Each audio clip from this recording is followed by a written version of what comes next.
The president said there was crisis at the border and called it a national emergency. A cyclist traveling down this road found him bound to a fence. Ballet Wyoming dancers spend hours training every single day. Now, 26 deaths on Wyoming highways in a little over 2 months might seem extreme, and that's because it is. This is near Dell Range and Ridge, and it all started with a call around 2 p.m. Senate File 127 makes fleeing the police a felony under certain circumstances. A few seconds. That's all it took for one girl from Aboke to know that her life had taken a perilous turn. What is the jury being asked in this case? Did a Cheyenne mother kill her own child? And if so, what would provoke a parent to do that? Chase was taking place. As you can see, that white car is completely totaled. Whether you're at Cheyenne Frontier Days getting a deep fried cheeseburger, Or maybe you have a sweet tooth and want a funnel cake. Welcome to the largest Chinese New Year celebration in Wyoming. It's Friday! woo, it's actually my Monday. Oh. They are giving you this flag to pick up at visitor centers across Wyoming. All you have to do is snap a pic with it at your favorite location. This year, Dancing with the Stars of Cheyenne raised more money for our Boys and Girls Club than ever before. The winds have reached over 60 miles per hour today. Boeing 787 latest is being tested right now. Have you ever wondered who's to thank for the beautiful plants that we have around our city? So let's come over here and take one more look at this parade. We were dancing along to the music on commercial break. Some people refer to this as the Cancer Bridge because it leads to the center where treatment takes place. Ballet Wyoming is teaming up with Cleo Parker Robinson, an acclaimed modern dance company, for a one-night performance you don't want to miss. Jessica, you're one of the choreographers. You are presenting the awards. How proud are you of the recipients? Well, so proud of these students. For our final story, Morgan and I are pretty excited about this because we love goats. They're just so cute. If someone's considering adoption, what would you tell them? It's a lot. I've even been driving with my gloves on. That's how cold it's been. News this weekend. Good evening, I'm Katherine, Chloé, Cahoon, and tonight we're sharing some startling statistics. This weekend marks the 26th death on Wyoming highways, and that's in 2019 alone. A crash took place on Interstate 25 north of Wheatland in the early afternoon.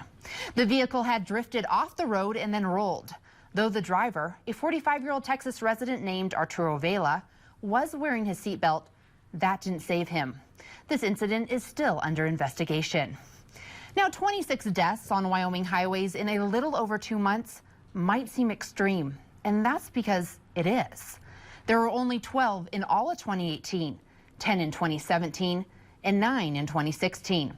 So it's critical to be careful when driving, and that's regardless whether it's slick and icy out there or it's a nice sunny day, kind of like we've been experiencing today. It is a little gloomy right now, unfortunately, but Morgan, will we see more sun? Now we're joined by a beloved local author, Tina Ann Forkner. We're actually the first media outlet to get to announce that she has a new 3-book series deal. Thank you for coming on the show. Thank you for having me. I'm happy to be here. This is extremely exciting news. Tell me about the series. Well, I'm super excited about it. It is set in a bookstore in a small town in Tennessee. You know, I love the library and I love bookstores. Now, speaking of bookstores, I have to say the last time that I went into a bookstore, people asked me about you. They said that everyone here just really enjoys your writing. Well, I am really appreciative of all my readers. That's the best thing about being a writer, is being able to share my stories with readers. You're known for writing dynamic relationships in your books, whether that be relationships with family members, friends, and romantic relationships. How will you continue this in your new work? I love to write about the complexities of family and how important that is. And in this book, it's going to be about sisters. And I understand that your manuscript isn't due to the publisher until August. That's What's right. the process like? Well, I have to finish writing it. And Of course. A nice first step here. that's the most time-consuming aspect of writing a novel. We're just so excited to hear this news and be the first to hear it. So thank you for coming on and sharing this. Oh, you're welcome. I wouldn't want to share it with anyone else but you guys.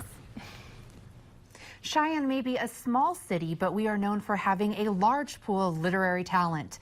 Many of them draw upon our town for inspiration. Another local author is, of course, C.J. Box. Since his character, Joe Pickett, is a game warden, Box says he often turns to our Game and Fish headquarters, explaining, quote, "If I waited for inspiration, I'd be on book 2, not 24. And then there's Josh Walker, a Cheyenne native who has penned the Luke Coles books, where he transforms his readers to a magical world where almost anything is possible. Though the works take place in Chile, Walker says that parts of it actually resemble parts of Cheyenne. And the inspiration for his main character came from his wife. Lore is one of the most important characters in the book. The South Bison cheer team took home 3 wins, and that's this week alone. Thank you for coming in. This is Ryan Williams. He's a member of the team. Thanks for having me. So what does it feel like to be a champion? It feels honestly amazing. It's great. We won in co-ed, all-girl, and game day 4-H year. Well, we have a little surprise for you all. Some of the cheerleaders are here in studio. You can see them now. They're showing you exactly why they are the winning team. What did it take to prepare? It takes a lot of hard work, perseverance, and teamwork, and coming together as a team. Well, we're all just so happy for you. And ladies, as we head into break, can we hear a cheer? Bison power!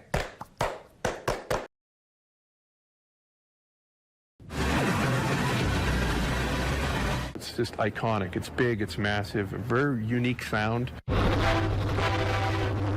The steam-powered locomotive Big Boy 4014 was built during World War II. It was made to move the commerce of war and the commerce of peace. So when you roll a steam locomotive into any town USA, you immediately draw a crowd. By 1959, the war was long over, and the Big Boys were replaced with more efficient diesel-electric engines. But their memories never faded. It's been 60 years since this Big Boy last operated, but that is about to change. The world understood that it would never happen again. It's too big. Well, when you announce you're going to rebuild one, you've got a tremendous amount of excitement. This Big Boy will once again cruise the transcontinental railways. It will leave Cheyenne passing by our historic Depot Plaza and participate in the 150-year Golden Spike celebration in Utah. From the time we started talking about restoring a Big Boy, this is the same crew, all 9 of us, that went out and we actually brought this locomotive from California.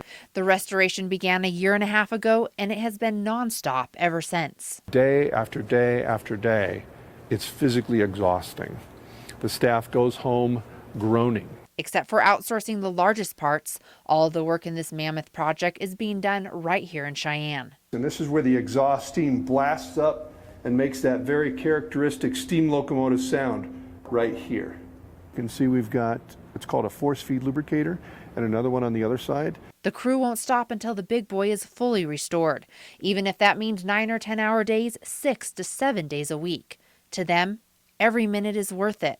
When we've done it the way we want to do it, we're going to have a locomotive that's going to be around for many, many years. In Cheyenne, Katherine, Chloé, Cahoon, CBS News Channel 5.